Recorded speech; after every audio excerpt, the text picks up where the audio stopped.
if we put ourselves in man's body, kind of like looking at a reflection of your own self, what would you see? A punk personality that has no dreams. An adolescent who has no faith and you'll never believe.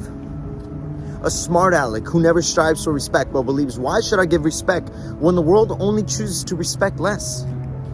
So they categorize you all under the genre of Y and X, and of us, they never expect success. Just sex and impropriety. For all your drunken nights of never passing sobriety. Because they think that you cave in because your friends' influence in society? Well, that just might be. The reason they think that your teen nostrils love to snort, not knowing your insecurities of feeling short or having to go through the emotional scarring of a divorce. Of course, thinking we're too weak to break our bad habits. Caring less about anything while tripping out on acid. So much weed to smoke that your mind has gone rancid. You lost your balance in any form of being physically active. Caught getting stoned and blown on a high school campus. People view weakness but can't see that weakness comes from a hurting heart that starts when your parents argue and you can't stand it. I mean, look at the way they're all dressed. Promiscuity instead of a nice summer dress. Saggy and baggy pants and a big shirt instead of taking time to invest and purchasing our dressy vests. Assuming that we can only care less. And that's why the world titles each and every one of us as shameless. Thinking the words, poor lost soul, there's really no words I can say to you. And from a distant point of view, this man's mind and eyes only see that he can pray for you. But God says this, I'm the Lord, your God, who loves you unconditional.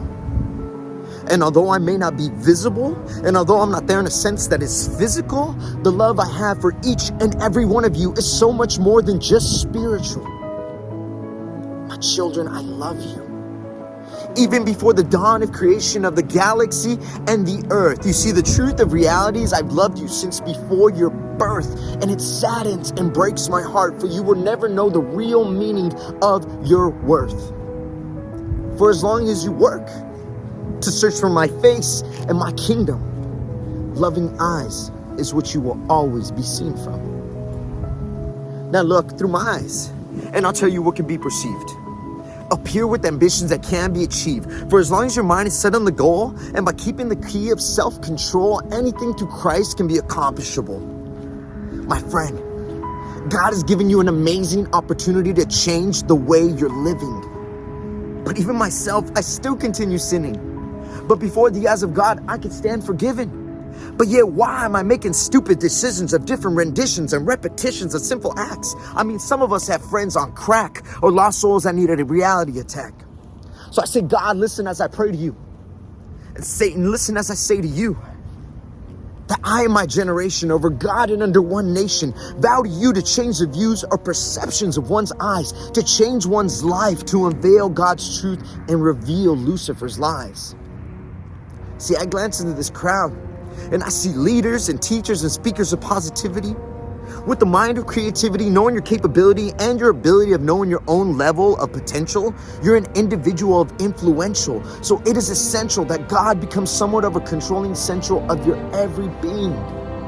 For it's He alone who's given all of us, a future. And no longer will I have to think the word loser.